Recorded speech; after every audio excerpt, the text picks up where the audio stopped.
Listen boys, you and I both know that we on average at least once a day think about the Roman Empire and its derivatives. This mind-numbingly powerful ancient state that held an unfathomable amount of might and power in relation to the other inferior hordes around it pops as much into our minds as the camera systems of the FNaF franchise. These systems are how we see what's going on in the first 3 games and a fair amount of sister location and pizzeria simulator. The idea of a security guard having these dainty, outdated, and very blurry cameras, mind you, are one of the only methods of defending yourself against the impending doom that the animatronics have to offer, lingering in the darkness like some apex predator stalking its prey. But I'm not here to talk about that. It takes too much work to talk about the impact of all of that. Yeah, I'm just gonna go through each game and see which cameras are most useful from both a gameplay perspective and in the game universe. Okay. I'm not gonna explain myself, you will see what I mean. Also, you are not retarded, you can figure it out by yourself, big boy, can't you? Now let's do this! Subscribe for more SoundSmith filled mayhem, yeah! Alright, FNaF 1. I'm starting to sound like a fucking broken record. Anyways, I can already sense some people typing in the comments that Private Cove is the most important camera because it stops Foxy from going anywhere. Now, I'm not sure about the mechanics exactly, but I think that it doesn't make a difference if specifically Foxy's Cove camera has to be open or not, or just the cameras themselves have to be. Regardless, even if you have to stare into Foxy's eyes like he is your dollar sweet 16 sugar daddy, my money still goes to the East Hall corner as being the more important camera. Here's why.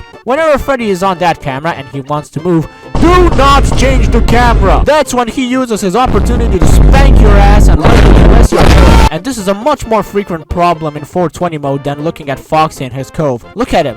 What a little scared bitch. Like a Boo from Mario, but worse. But in terms of lore, I would say that the East and West Hall cameras are the most important. I seriously doubt that the animatronics would just casually walk by your door just to sit in some corner next to your room, like they're waiting for their cue on a talk show to come out. Fucking watch these cameras and pull down the doors. But seriously, what does this build and work on 2 AAA batteries? I will never get over that. FNaF 2's cameras are worse because the camera that always looks towards the bathrooms is further away. But on a serious note, this place is fucking massive! There are like 50 different cameras that exist, all having a unique angle and feel to them, and with all of that taken into consideration, only the price corner camera has any gameplay relevance whatsoever. Like, what the fuck? I thought that FNaF 1 was bad with having 2 main cameras while the rest could go fuck themselves. Now we clearly have 1. Let me boil down to you how the average Night 6 looks like in FNaF 2. You flip up the camera, wind up the music box, flip down the mask while they're exiting the cameras, check both vent lights and spam Foxy.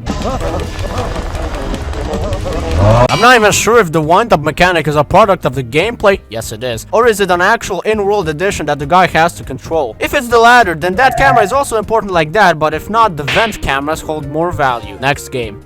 Fuck you, not this guy again. FNaF 3 is a weird one because of multiple reasons. Reason number 1, the entire building is interconnected with vents, weird hallways and cutting corners which all lead right to your succulent head. I mean, for God's sakes, there's literally a vent from Cam 10 to your office. The other reason is that there really isn't a main camera. You just follow where Springtrap is and you just have to lure him away from your office. Although there is some cameras that are more preferable for him to be in. If I recall correctly, being the old fart that I am about this game, is that Cam 8 is the best camera for him to be in because it is the furthest camera from the player that doesn't have a vent directly connected to it, which makes Springtrap much easier to control and watch him, I don't know, twerk.